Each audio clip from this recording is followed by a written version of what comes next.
novos e que, polo tanto, tamén somos capaces de tocar distintos intereses e distintos grupos sociais pola temática, por calquera tipo de diversidade. Por tanto, benvidos os que acoden por primeira vez e esperemos, en todo caso, que sexan satisfeitos e que non sexa a última, ni siquiera a penúltima. Hoxe reúnenos aquí este título Habitando a Terra dos Mortos, investigacións arqueolóxicas na Serra do Barbanza, que é unha das varias actividades destes encontros monográficos co patrimonio cultural que ven organizando desde hai tempo a sección de Patrimonio de Bens Culturais da Consellería da Cultura Galega que coordina Rebeca Blanco Rotea, non? Eu agradezo de maneira moi especial o feito de que se veña a expoñer aquilo que é novo coñecemento xerado por un grupo de investigación. Non? Nós casi deberíamos facer divisa do Consello algo que repetimos con frecuencia, que a ciencia, sexa da área que sexa da disciplina que sexa, a ciencia non remata realmente tendo un resultado positivo, senón máis ben non vale de grande cousa se non se aplica ou non se divulga. Non? Por lo tanto, eu agradezo que se atenda por un lado un chamado que nos fixemos máis dunha ocasión de que esta Casa da Cultura Galega fose tamén a casa a que se pode non tanto asistir a recibir coñecemento como tamén a divulgalo. Entón, esa complicidade crecente que imos tendo con grupos de investigación de distintas disciplinas que toman en serio esa petición e que acoden a esta sala para presentar o novo coñecemento xerado no ámbito científico polos seus grupos, que se sexa unha realidade como é neste caso, non? Por tanto, grazas en nome a ti, para que transmitas a todo o grupo de investigación e esperemos que, efectivamente, que as expectativas que o público ten, sempre un público que ten un nivel de coñecemento adecuado porque, bueno, veñen movidos por un interese concreto, non? Non creo que todos sean da túa familia, espero que non. Quero dicir que realmente é un público que ven atraído porque realmente lle interesa a liña de exposición, que lle interesa a temática que se expón e confía de alguna maneira en que o tempo vai ser un tempo ben aproveitado en beneficio tamén propio, non? Por lo tanto, grazas, doi a palabra a Rebeca para que presente de maneira máis apurada a actividade de hoxe. Moitas grazas, presidenta.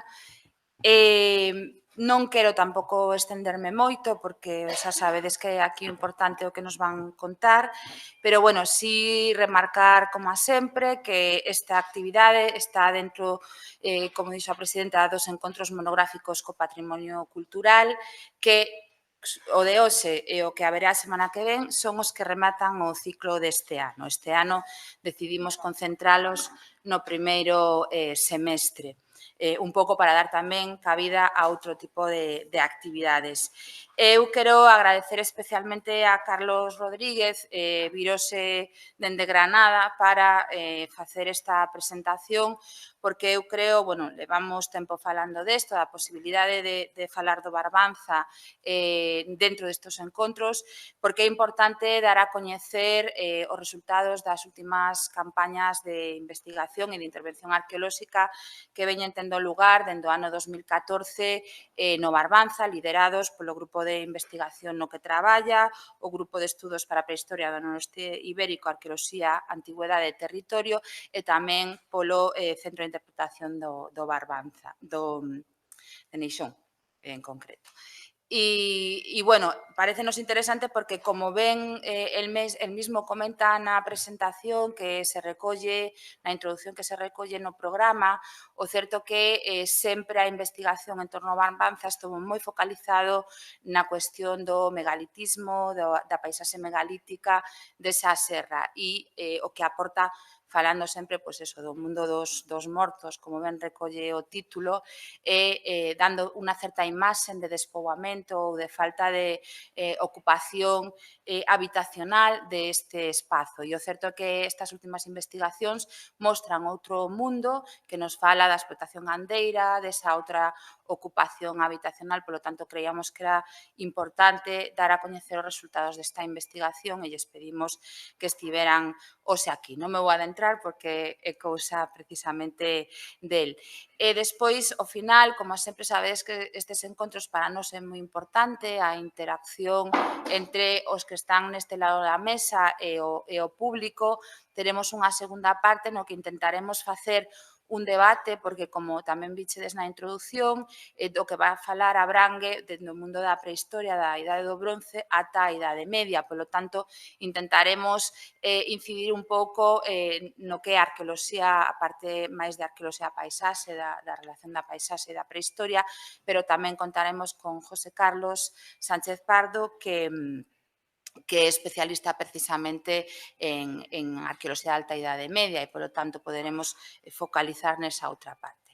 Hai pouco houbo, por coincidencias, hai pouco houbo aquí un workshop sobre arqueoloxía de alta montaña, no que tamén se falou da Serra do Barbanza, pero creo que serán perspectivas diferentes, pero a la vez complementarias. Polo tanto, é importante que este ano, en certo modo, nas actividades que se fixeron dentro do Consello e que estaban ben organizadas pola sección ou tamén apoiadas por esta, se analicen estes temas que, en certo modo, carecemos en Galicia dunha arqueoloxía da montaña ou de zonas altas específica, excepto traballos moi puntuais, como pode ser o que se fixo no Barbanza por parte de diferentes grupos de investigación ao longo do tempo, ou na Serra do Sistral, no Courelo, nos Ancares ou noutros entornos. Ben, simplemente, pola miña banda, quedaría presentar moi brevemente, porque tedes os currículos na información que se proporciona co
máxima que ronda casi os 700 metros, que é marcado polo Monte Iroide, e ten aproximadamente unha superficie reducida a uns 48 km².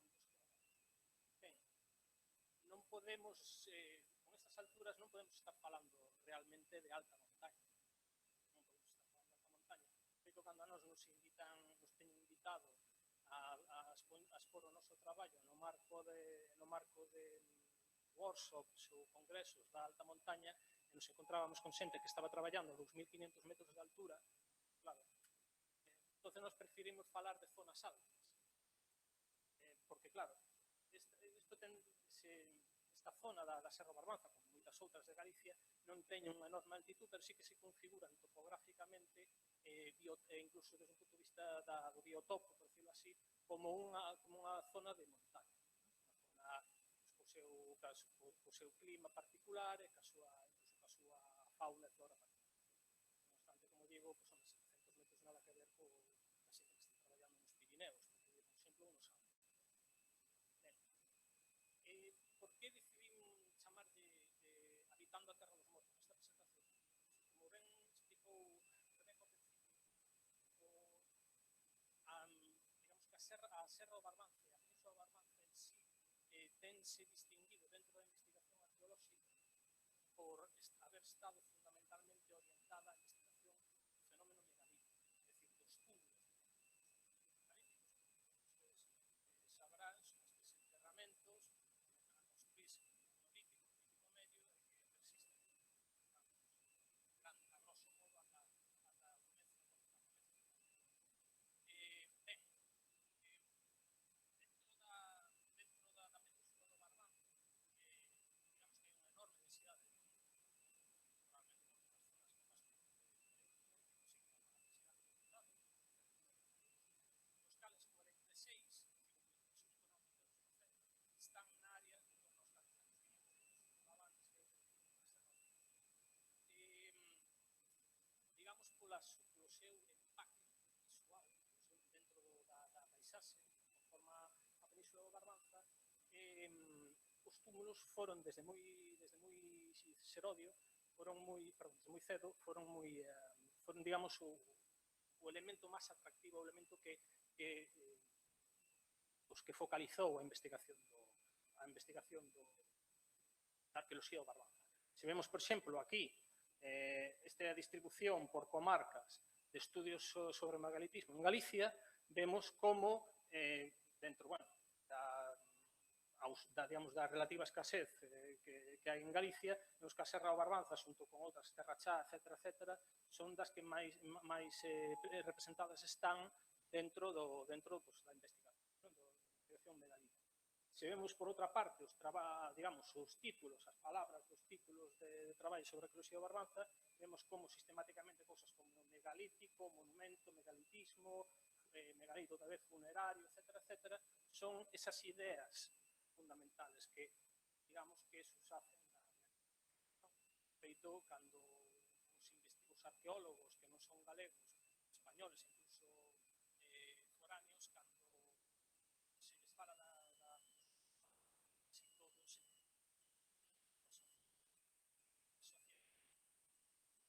ten creado unha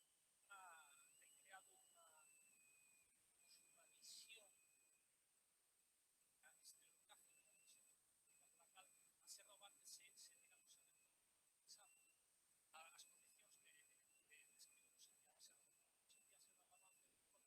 moi escasamente poboada entonces económicamente máis deprimidos se comparamos con a costeira, grandes vilas, como Rei, etc. Entonces, se unimos esa igual ausencia de núcleos poboados e a presencia, digamos, obvia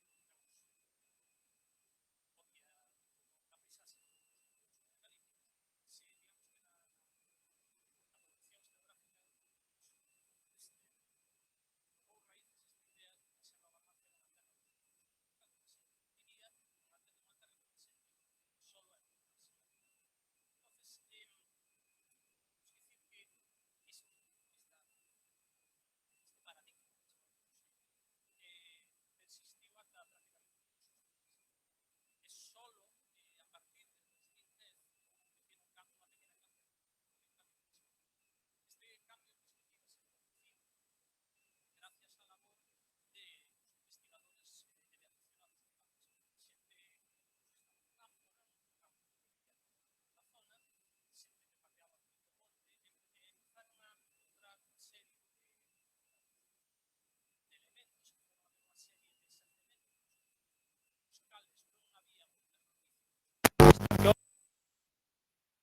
como digo, a partir de 2010 empezou a falarse un pouco de outras cousas na Serra do Barbanza que non tiveran que ver co megalitismo, non? En concreto, a través deste traballo de Vítor Barbeito aquí presente, e aquí en España, non? Donde se falaban xa por primeira vez dunha serie de estruturas etnográficas. Estas estruturas eran uns elementos que a priori habían pasado desapercibidos polos arqueólogos, entre os cales eu me encontro. Por aí pasaron arqueólogos, magníficos arqueólogos de campo. Nós tamén estivemos prospectando arte rupestre na Serra do Barbanza, e digamos que este tipo de estruturas pasaron sistemáticamente desapercibidas. Ben porque daban a impresión de ser casi unha acumulación de pedras producidas por actividade de canteiría, ou ben porque realmente a súa visibilidade era moi reducida. Ben pola escasa entidade estrutural, é dicir, eran pequenas, non sobresalían moito, además estaban, como é moi habitual, por outro lado, en Galicia, soterradas pola vegetación. Entonces, esta xente empezou como digo, a percorrer o monte, que é como se fai moitas veces, ou como se debería facer a arqueoloxía, percorrendo o monte, e chegaron atoparon unha serie de 42 sitios arqueolóxicos, fundamentalmente distribuídos a partir dos 500 metros de altura, aquí vemos a distribución, estes sitios se conformaban por agregados, por chamar así, que eran conxuntos de estruturas feitas, construídas en pedra, normalmente pedra en seco, tamén algunhas veces pedra chantada. Moitos destes conxuntos ás veces alcanzaban incluso as 20 estruturas desperdigadas por un espacio relativamente reducido, e ás veces estaban acompañadas de grandes pechados, pechados incluso de 50, 60 ata 80 metros de diámetro, que daba a impresión de que puderan tratarse de curros para o gando. Claro, a ausencia de material en superficie, o feito de que este tipo de estruturas eran moi pouco coñecidas, dende logo na zona, e se había traballado relativamente pouco con elas, salvo desde o punto de vista etnográfico, facían que a súa cronoloxía fora un tanto indeterminada, non se sabía moi ben de cando se correspondían. Podían ser do siglo XIX, podían ser do siglo XVI, siglo XV anteriores, non o sabíamos. Entonces, para intentar responder a esta serie de cuestións, xa dende o 2012, dende o Centro Arqueolóxico do Barbanza, se empezaron a realizar as primeiras intervencións. Por exemplo, esta da Trema, en Boiro, poden ver aquí a situación orixinal do xacemento, unha vez limpio, unha vez excavado. Vemos, como digo, son xacementos de moi pouca entidade, fíxense que isto debe ter sobre os 3 metros de diámetro, que son virtualmente invisibles desde un punto de vista arqueolóxico. Neste momento, cando o GPN, a Universidade de Santiago, empeza a incorporarse nesta investigación. Coincide xusto ca excavación dun dos primeiros xacementos máis espectaculares, que é este de Porto Traveso, que ven aquí, xusto prácticamente ao lado do nacemento do río Barbanza. Aquí xa está reconstituído, os muros están levantados. Este se trataría de como digo, foi un dos primeiros que se excavou en torno ao 2014, 2013-2014, se trataba dun pequeno conxunto de cabañas que, cando formos a datala, nos dou a extraordinaria sorpresa de que era dunha antigüedade moi superior a que nos pensábamos. Nos dou unha datación do siglo IX despois de Cristo. Entonces, unha estructura que a priori pensábamos que podía ser moi reciente, como digo, siglo XIX, siglo XVII, por aí, resulta que era casi 1000 anos anterior ao que pensábamos. Isto, obviamente, despertou o interés, nos fixo ser conscientes do interés que tiñan este tipo de estructuras, e nos planteamos solicitar un proxecto de investigación. Un proxecto que se solicitou ao Ministerio de Economía e Competitividade, que ten ese nome que ven aí, ocupación de las zonas altas en el noroeste peninsular a lo largo da historia da Serra de Barbanza a Coruña.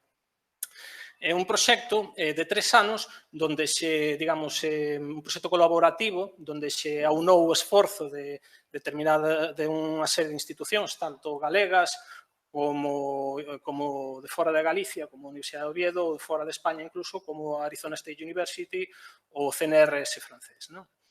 E a idea deste proxecto era investigar este novo fenómeno que había aparecido na Serra do Barbanza.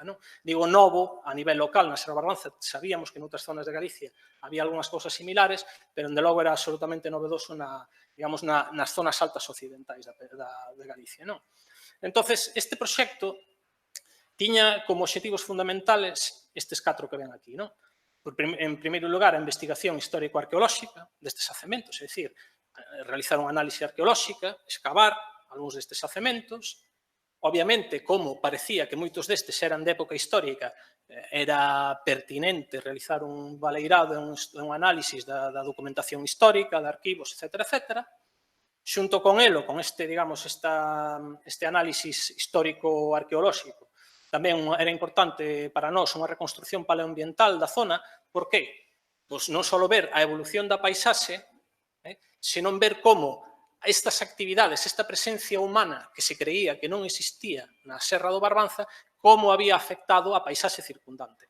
Se habían producido alteracións na paisaxe, na vegetación, por exemplo, a perda de masa arborada, con sustitución por prados, que é o que suele pasar cada vez que o ser humano pisa por primeira vez un terreo.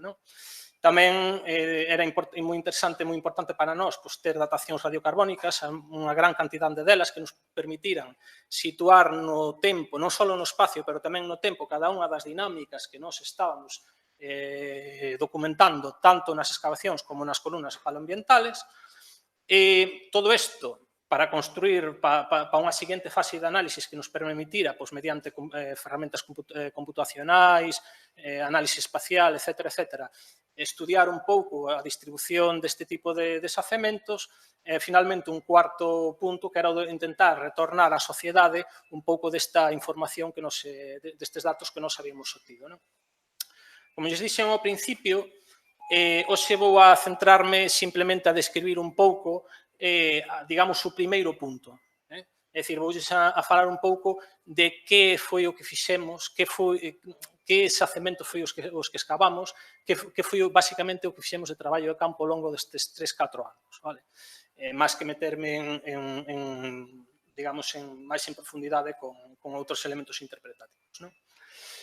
Ben, dentro da análise arqueolóxica da zona da Serra do Barbanza, decidimos excavar unha serie de xacementos, un total de 6 xacementos, dos cales hoxe lles vou a falar de 4 deles: Río Barbanza, Golgoso Vello, Chan de Cerqueiro, Coto de Espiño, O Facho e Casarota do Fuxiño. Este último é un túmulo megalítico que é o único, polo menos no momento que sepamos, é o único xacemento funerario que nos decidimos a excavar. Os restos son todos habitacionales, por decirlo así. Entón, hoxe o que vou facer, como lles digo, é presentarlles un pouco os primeiros resultados que temos destas intervencións. Deixamos para un futuro unha descripción do análise. Se queren, nos podemos meter un pouco máis despois no debate.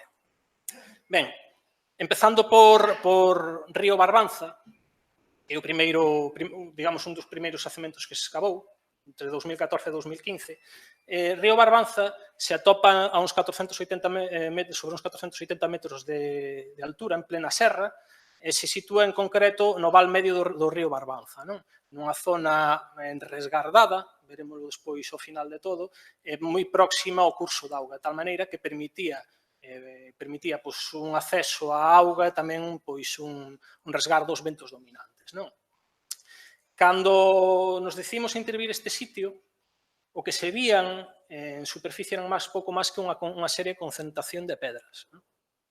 Daba a impresión que podía tratarse de unha estructura alongada, en torno a uns 40-50 metros de longo, pero non tiñamos moita idea, como os digo, nin cal era a súa naturaleza, nin cal era a súa cronoloxía. Logo da intervención, isto xa é na fase final da intervención, o que nos encontramos, aquí ven unha foto tomada con dron, é unha serie de estancias, aquí temos o dibuixo, unha serie de 5 estancias, 1, 2, 3, 4, 5, unhas estancias donde había evidencias claras de actividades domésticas, aparecían restos de cerámica, clavos de ferro, e ao mesmo tempo aparecía unha industria lítica, que é o nombre que utilizamos os arqueólogos para definir as ferramentas feitas en pedra, unhas ferramentas en cuarzo, que non sabíamos moi ben que podían ser, porque tiñan as mesmas características que as industrias prehistóricas, industrias do neolítico, do calcolítico, pero que non cadraban moi ben co resto das cousas que nos atopábamos, que eran, como lles digo, cerámica que tiña toda a pinta de ser medieval, e clavos de ferro. Non? A súa vez tamén, digamos, a máis destes muros, por debaixo destes muros, nos encontramos unha serie de concentración de pedras que ven aquí, isto de aquí, que máis que ao principio pensamos que podera ser un enlousado ou incluso restos do derrumbe, como poden ver, bueno, isto ven habito, isto de aquí é a acumulación de pedra do derrumbe dos muros. Os muros terían unha entidade importante, probablemente en torno a 1,5 metros de altura, máis ou menos. Estaríamos falando entonces, pois eso, dunha serie de cabañas, casi seguro, con techumbre, con tellado de vegetal, e como lles digo, estas pedras de aquí, que ao principio pensábamos que se podían tratar de un botado, de un enlousado de suelo, ou ben de restos de rume, despois chegamos á conclusión de que era unha estructura anterior. Unha vez empezamos a escavar, unha estructura moi desfeita, probablemente parcialmente desmantelada para reaproveitar a pedra para a construción destes muros, é unha estructura que para a cal non temos unha cronoloxía, por desgracia, pero que creemos que poidera tratarse de unha ocupación que poidera andar entre o siglo II e o siglo III-IV despois de Cristo. Por que o creemos? Porque reaproveitada entre as pedras deste muro, destas cabañas, apareceu isto que ven aquí, que non é ni máis ni menos que unha ara. Unha ara que conserva campo epigráfico, que é a maneira fina de decir que estaba escrita, con toda a parte para digamos, a disposición ritual, e que transcrita nos dice que un tal Nuno pois dedicou esta ara a unha deidade que, por desgracia, cuyo nombre, por desgracia, está perdido. Claro, como é moi difícil creer que a esta xente viñera cargando ca ara dende a parte baixa da serra, o máis probable é que esta pedra, esta ara, fora reaproveitada, ben recollida, ben in situ, ben nas inmediacións máis inmediatas, valga a redundancia. Entonces, creemos que é moi posible que esta fase anterior, estas pedras que vemos anteriores, se traten ou se correspondan con esta fase quizás entre o siglo II e o siglo IV, aproximadamente despois de Cristo. Pero que profundizando máis, unha vez desmantelamos parte desta cabaña, encontramos un nivel de ocupación cunha serie de buratos de poste, como este que temos aquí, que nos deu unha datación radiocarbónica do siglo II antes de Cristo, é dicir, idade do ferro. Pero profundizando un pouco máis por debaixo, nos atopamos unha lareira, aquí temos, esta sería un pequeno vento para digamos, evitar, digamos, que o vento o lume se apagase polo vento, e debaixo desta pedra se recolleron carbóns que foron datados no século IX antes de Cristo, é dicir, bronce final, idade do bronce final. Entonces, que temos de Río Barbanza? Bueno, pois de Río Barbanza temos un xacemento moi complexo, un xacemento que poderíamos definir como un palimpsesto, que é como os arqueólogos chaman a un xacemento que ten diversas ocupacións ao longo do tempo, das cales temos máis ou menos asegurada unha no bronce medio, da cal non falei aquí, que temos definida gracias a unha datación e unha serie de restos arqueolóxicos, con seguridade unha no bronce final, que é esta lareira da que lles falaba anteriormente. Bueno, para aqueles que non sean arqueólogos, isto que temos aquí é digamos, un gráfico que nos revela a distribución de probabilidades das datacións radiocarbónicas. Cada unha destas é unha datación radiocarbónica e estes picos, estas montañas que ven, canto máis altas, máis probabilidade estadística hai de que esa datación se dera en este momento concreto. Claro, non son unha datación arqueolóxica non nos dice o día e o mes, senón que nos dá unha probabilidade estadística, non? Pois, bueno, esta datación, por exemplo, sabemos que se dou en algún momento entre o 1500 e o 1000, pero con unha gran probabilidade que se dera en algún momento en 1250. Ben, pois, como lles digo, temos unha primeira ocupación máis ou menos segura do bronce medio, temos aquí, unha do bronce final, por esta lareira que víamos, unha do ferro 2, que era este burato de poste, que se coincide con esta datación, unha posiblemente galaico-romana neste valeiro que temos aquí e que viría dada pola presencia desa ara galaico-romana, chamenlle ustedes como queiran, e xa unha ocupación da alta idade media no século IX despois de Cristo, que sería esta gran estrutura, este gran conxunto de cinco cabañas. Ben, estamos falando dunha secuencia de ocupación, obviamente, intermitente. Esta xente non estuvo aquí 2000 anos, pero sí que estuvo visitando e ocupando o sitio durante 2000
con pedras acumuladas aos laterales, digamos, para aguantar ese peso, non? Como contraforte. Ben, me anticipo un pouco. Claro, un dos problemas que nos encontramos ao intervir foi que apareciu moi pouco material arqueolóxico, Apenas uns par de pesos de colmo, algunhas ferramentas feitas en pedra, como lles digo, estes mazos de pedra para traballar, uns fragmentos de cerámica moi rodados que non eran diagnósticos, non nos permitían saber moi ben de que época podía ser este xacemento, non? Entonces, o primeiro que nos pensamos pola factura deste muro é que se tratara dun xacemento posterior a Río Barbanza. Estamos falando de Río Barbanza ou de Porto Traveso, un siglo IX despois de Cristo. Pensamos, bueno, isto quizás, técnicamente, desde un punto de vista constructivo, está moito mellor feito, quizás estemos falando un siglo XV, un siglo XVI, algo máis reciente, non? Entonces, o que decidimos foi, para asegurarnos, foi mandar unha datación desta lareira. Vale? Cando nos veu, nos chegou unha datación do siglo III a.C., idade do ferro. Claro, o primeiro que pensamos foi, isto está mal. Aunque non eran problemas de madeira vella, pola madeira vella é un problema que, os arqueólogos están, tense conta que nós o que estamos datando é o momento de morte da especie. Vale? Se é unha especie, se é un carballo, esta xente utilizou un carballo que se levaba morto 300 anos, e o que estás datando non é cando esta xente utilizou o carballo, senón cando este carballo morreu. Entonces, ese é un problema que nos encontramos a veces os arqueólogos, entonces por eso evitamos madeiras de vida larga, non? Neste caso se utilizaron especies arbustivas ou incluso herbáceas de vida corta. Mandamos unha segunda datación que nos dou idéntica, estadísticamente idéntica a anterior. Que estamos entonces? Estamos ante un xacemento gandeiro, unha pequena cabaña para pastores, inmersa ou insertada dentro de un gran curro que por encima está cruzado por un pequeno regato, de tal maneira que esta xente podía vivir literalmente ao lado do gando, ese gando estaba salvagardado polas alimañas tanto de 4 como de 2 patas, sin necesidade de ter que sair do cerrado para beber, etc. Claro, estamos en un xacemento que é de pleno apogeo da cultura castrexa, un xacemento non fortificado da cultura castrexa. Isto levantou unha certa polémica últimamente en internet porque se nos atribuiu a nos unhas declaracións dicindo que este era o primeiro xacemento non fortificado atopado en Galicia. Iso non é exacto, que nos dixemos. Nós o que dixemos é que este era o primeiro xacemento destas características non fortificado atopado en Galicia. É dicir, un xacemento tipo curro, tipo de explotación gandeira como este que se atopaba en Galicia. Obviamente, esta datación aumenta exponencialmente o interés deste xacemento, porque non son moitos os xacementos de castrexos, de época castrexa, a cultura castrexa, que non sean castros que se coñecen en Galicia. Que nos dice este sitio? Pois, basicamente, que a xente dos castros saía dos castros, que é unha cousa bastante lóxica, non? Pero, bueno, que tiñan, digamos que, tiñan unha serie de actividades gandeiras, que son idénticas ás que se van a levar despois na Idade Media, que se creía que xurdían na Idade Media ou incluso máis tarde, na Alta Idade Media ou incluso máis tarde, e aquí estamos rastrexando xa a orixe destas actividades gandeiras que se van a manter en Galicia ata prácticamente os anos 50-60 do siglo XX. Xa temos esta mesma prácticamente inalterada nos seus elementos básicos, xa o temos no siglo III a.C. Entonces, claro, se aumentaba exponencialmente o interés deste sitio, non?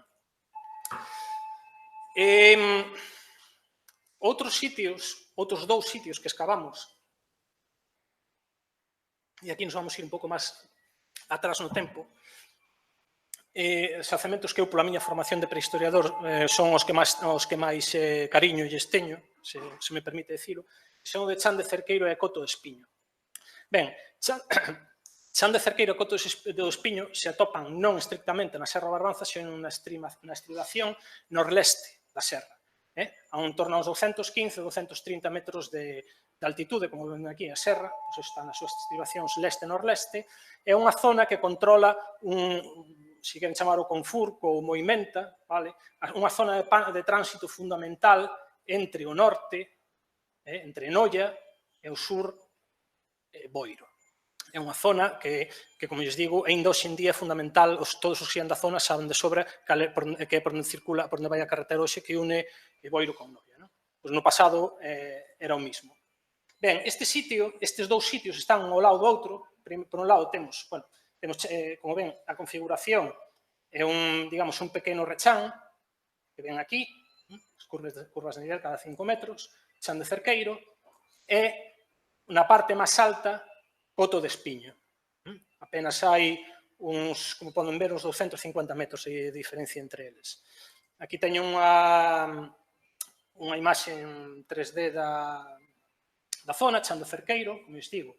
Esta plataforma é a zona alta de Coto de Espiño, é unha zona moi ben defendida, naturalmente, tanto por aquí non se ve tanto, pero créanme, tamén hai unhas paredes casi verticales en algúns puntos, é unha zona que, como lles digo, controla visualmente este gran val que é o que une, é o que sirve de zona de tránsito, de paso, entre Noia e Boiro, entre Boiro e Noia.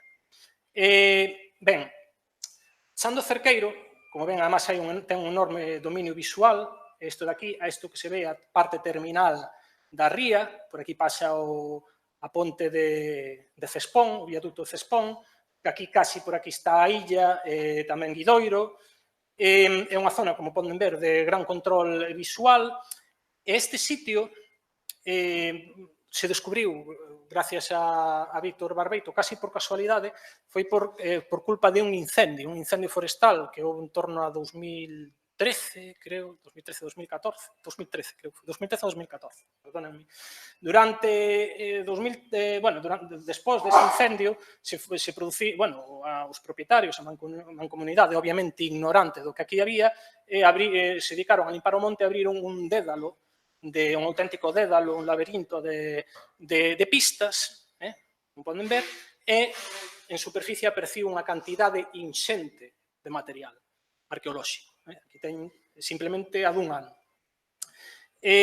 Tratábase un material, tanto cerámica como ferramentas en pedra, que daba a impresión que podían ser prehistóricas, do calcolítico ou da idade do cobre, do que os arqueólogos chamamos calcolítico e idade do cobre, en torno a 2500 a.C., entonces, ante o interés deste sitio, nos decidimos a realizar unha serie de intervencións, unha serie de excavacións, precisamente concentrándonos en aquelas áreas donde en superficie había aparecido gran cantidad de material.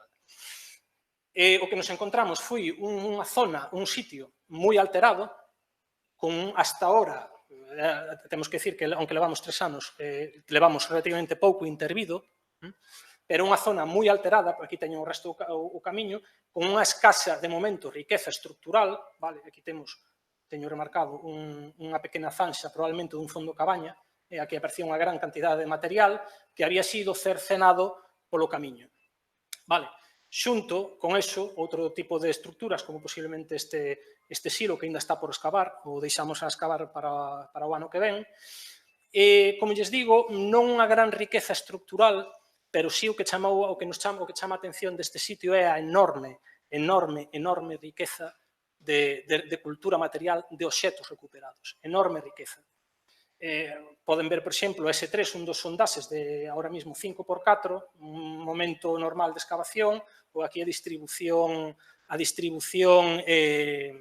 cada punto destes son unhas bolsas, algunhas con un solo elemento, outras con 4 ou 5, 6, 7, para que se fagan unha idea da riqueza. Aquí teño unha comparativa de un xacemento moi coñecido entre a profesión, que é o Monte dos Remedios, no Morrazo, que se escavou por volta de 2004, creo eu, e o noso Chan de Cerqueiro. Ben, os Remedios, que é un xacemento ocupado dende o Neolítico Antigo ata a Idade do Bronce, foi unha superficie intervida en torno aos 3.995 metros cuadrados, como un campo de fútbol pequeno, basicamente. Mentres que en Chan de Cerqueiro levamos excavados hasta o momento 193 metros cuadrados. Se comparamos, por exemplo, os fragmentos de cerámica que eles lles apareceron, que son en torno aos 2.000, e comparamos os que nos apareceron a nós, 14.000, ou os elementos líticos, as ferramentas en pedra, 905, versus 5.800, se poden facer vostedes unha idea do carácter excepcional deste sitio. E poño entre paréntesis, entre un asterisco, porque esta cantidade non incluye o material atopado en superficie, que deben ser en torno ás 2.000, 3.000 piezas a maiores. Entón, estamos falando dun xacemento extraordinariamente rico, desde un punto de vista da cultura material. Que aparece? O típico, cerámica peña, aquí poño só un exemplo da nosa, cerámica inciso metopada, é unha cerámica que digamos que é a botella de Coca-Cola, por decirlo así, da prehistoria recente de Galicia. Non, sabemos máis ou menos que este tipo cerámico aparece volta dos 2.800 antes de Cristo, do 2.300, máis ou menos, despois de Cristo. Non temos restos de campaniforme, de momento, unha cerámica moi característica tamén que nos dá digamos que é un fósil director.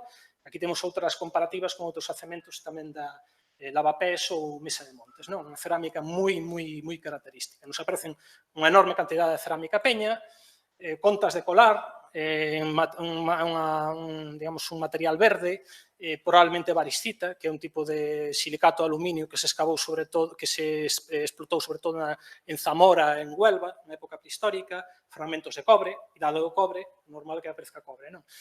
Pero, sobre todo, o fundamental, e eu, para o meu caso máis, porque eu fixen a miña tese de doutoramento sobre industria lítica e sobre puntas de flecha, o que aparece, o que é extraordinario de Chan de Cerqueiro é a enorme cantidade de puntas de flecha que aparecen.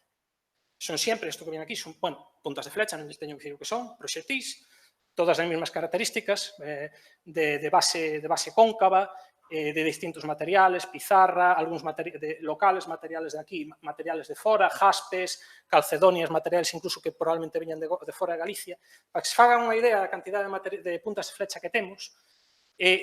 Estes son os restos de, sitios publicados, xacementos publicados con puntas de flecha. En gris, túmulos, en laranxa, sitios domésticos. En Chan de Cerqueiro temos solo puntas de flecha en torno ás 86. Aquí non estou incluindo, novamente, as que apareceron en superficie nin as preformas, porque non só, o veremos agora, non só temos puntas de flecha acabadas, senón puntas de flecha a facer, o veremos agora. Se sumamos esa cantidade de puntas de flecha en total, superamos as 200, que basicamente son tantas puntas de flecha como todos o resto destes sitios xuntos. Que nos está falando? Como os digo, un sitio extraordinario. Un sitio onde, además, sabemos que se fabricaban as puntas de flecha. Por qué? Porque temos o que os arqueólogos coñecemos como a cadena operativa, é dicir, todo o proceso de fabricación da punta de flecha, dende o primeiro esbozo hasta a pieza prácticamente acabada. Pero non só eso, estas piezas se facían retocando, con pequenos golpeciños, que sacaban esquirliñas diminutas de varios milímetros. Ben, pois hasta as esquirlas aparecen, millares delas. Por certo, estas non están incluídas nesta cantidade de 5.400. Se incluímos, obviamente, as esquirlas, nos iríamos a bastantes máis. Entón, aquí poden ver estes pequenos negativos, que son as evidencias que quedan, esas cicatrices que quedan de fabricar estas puntas de flecha. Entón, temos todo o proceso operativo dunha actividade especializada. Era hasta e media ou hasta e media? Bueno, unha actividade especializada que digamos que é moi interesante se despois eso no debate nos falaremos un pouco máis delo se queren, porque desde un punto de vista este xacemento é moi importante para ter unha visión un pouco máis renovada da prehistoria reciente. No que se refire a Coto Espiño, que é o outro xacemento que tiñamos xusto ao norte, este xacemento non tiñamos nin a máis remota idea do que era, porque a diferencia de Chan de Cerqueiro, as máquinas non habían tocado esta zona, era unha zona moito máis agrestre, se o queren ver así, é unha pequena case unha pequena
característico da economía produtora a Galicia, probablemente a Serra do Barbanza foi ocupada dunha maneira ou outra. Cando me refiero a ocupada non me refiero a construcción do túmulo, senón xente vivindo ali. Temos a evidencia, como lles digo, agora temos a evidencia arqueolóxica. Non? Que nos dice ao mesmo tempo? Nos dice ao mesmo tempo, como xa lles reiteraba antes, que este uso gandeiro das zonas altas que se creía que dura hasta o siglo XX, hasta os anos 50, 60, o siglo XX, e que se creía que podía ter unha orixen, segundo os autores, siglo XVI, siglo XV, segundo outros, alto medieval, funde as súas raíces en momentos moi anteriores da nosa historia. E sin apenas cambios, veremos. Entonces, sabemos que estiveron aí. Ahora, a cuestión é por que estiveron aí. Simplemente unhas pequenas pinceladas. Bueno, non sabemos por que estiveron aí. Hai moitas razóns, probablemente non só unha, senón varias. Dependendo tamén dos sitios. Por exemplo, Chan do Cerqueiro e Coto do Espiño posiblemente sean zonas que están aí situadas polo control do espacio que ofrecen.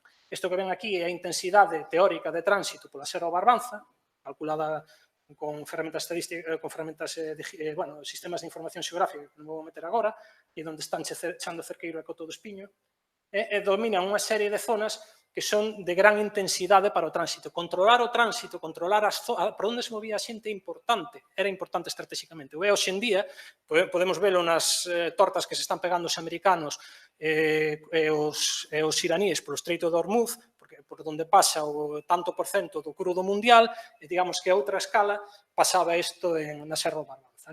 O control do tránsito pola serra, o control hacia o interior de Galicia, o control do tránsito norte e sur. Como digo, entre moitas outras razóns. En canto á parte alta da serra, cal é a razón pola cal se asentaron aí? Bueno, unha das posibles razóns pode ser posiblemente a busca de pasto fresco. Se, como parece, estas estruturas estiveron vinculadas a actividades gandeiras, estas zonas destas primeiras altitudes de Galicia ofrecen, digamos, un marco incomparable para a búsqueda do pasto. Por que? Aquí poño un exemplo, por exemplo, sacado do Meteo Galicia, de como se ven como entran os frentes, estos son tan sequera son nubes altas, vemos como están entrando dende o océano, dende o Atlántico, e as primeiras altitudes cas que chocan son esta Serra do Barbanza, o Monrazo, etc. Que provoca isto? Isto provoca que incluso nos meses de primavera e verano, cando temos un bo tempo, un día como hoxe, abaixo na plataforma costeira, arriba nos encontremos con cousas como esta. En maio ou en xullo. Isto, aunque pode ser un pouco incómodo a hora de vivir, ten unha serie de ventaxas, que é a humidade e os pastos. Aquí temos, por exemplo, os índices de humidade estival, dos cales non vou a incidir, pero simplemente dicirlles que canto máis oscuro, mellor, por decirlo así. É unha cousa que moi pouca xente sabe ou que a xente ignora é que boa parte do territorio galego ten déficit hídrico durante parte do estío, durante o verán. Que significa iso? Que o terreno, que o suelo, digamos que absorbe máis auga da que lle chega. Isto vai a maiores, non? Co cambio climático. Pero, bueno, sabemos que pasou durante gran parte do Holoceno. Entón, isto provoca que haya un déficit de auga, un déficit de pastos nas partes baixas. Entón, esta xente, que faría? Subir arriba. Porque, incluso, aquí temos unha visión en pleno verano de Río Barbanza, un dos xacementos que lles enseñei, con esta magnífica pradeira e con toda esta zona encharcada, o cal é magnífico para levar para, digamos, poder manter unha cabaña. Estas necesidades, digamos, gandeiras, son as mismas, probablemente, dende a Idade do Bronce ata o siglo XX, hasta a Idade Media e o siglo XX. Aquí temos, por exemplo, un mapa, os puntos negros son os chozos, estas estructuras, curros, e aquí vemos a acumulación de humidade. O azul moi alta. Se nos fixamos, os chozos están sempre vinculados a áreas con unha gran concentración de humidade. E ao mesmo tempo son zonas con unha escasa exposición ao vento. Un dos problemas que ten a Serra da Barbanza, sobre todo cando nós estivemos, por exemplo, excavando o túmulo, se viu perfectamente o túmulo echando de Casa do Fusiña, que aquí non o presentei hoxe, incluso en verano soplaba un vento constante que fai moi complicado vivir aí. Desplazándonos só 50 metros a estes pequenos vales, estas áreas están moito máis resguardadas e aumenta a sensación térmica, a temperatura en torno a 5, incluso 6, 7 grados. Entón, temos, por un lado, unha zona con reserva de auga, con reserva de pastos e con baixa exposición ao vento que permite, unha estancia bastante cómoda. Isto é igual para un gandeiro da Idade do Bronce, para un gandeiro da Idade do Ferro, para un gandeiro da Idade Media e para un gandeiro do século XX. Se as necesidades son as mesmas, esta xente se vai a situar, se vai a quedar a vivir nos mesmos puntos. E dai ocorre, como en Río Barbanza, que temos o que antes contaba, este palincesto. Idade do Bronce, Ferro, Galaico Romano, Idade Media. Por qué? Porque se situaron nos mesmos sitios, non porque recordaran que os seus antepasados se situaban aí en xeracións anteriores, senón porque simplemente eran os lugares máis idóneos. Xa, simplemente para finalizar, unha das cousas do que lles falaba, o retorno dos resultados á sociedade, unha das cousas que quixemos facer foi ensayar unha maneira para que a xente fora autónoma a hora de visitar todos estes xacementos. Entón, unha das medidas que fixemos foi sacar esta app para smartphones, que é gratis, tanto para Android como para iOS, que lles permite, se vostedes o descargan, actúa como un GPS, por decirlo así, que lles vai propoñendo unhas rutas, que lles van dicindo por onde poden ir, e cando chegan a estes chozos, pulsan, e aí teñen unha información máis ou menos detallada deste sitio, do que idou, etc. Para que todos aqueles que queiran visitalo, que non teñan excusa para non facelo. Me pasei 10 minutos, máis de 10 minutos. Tiña hasta 7. Bueno, pois me quedei corto 10 minutos. Moitísimas gracias.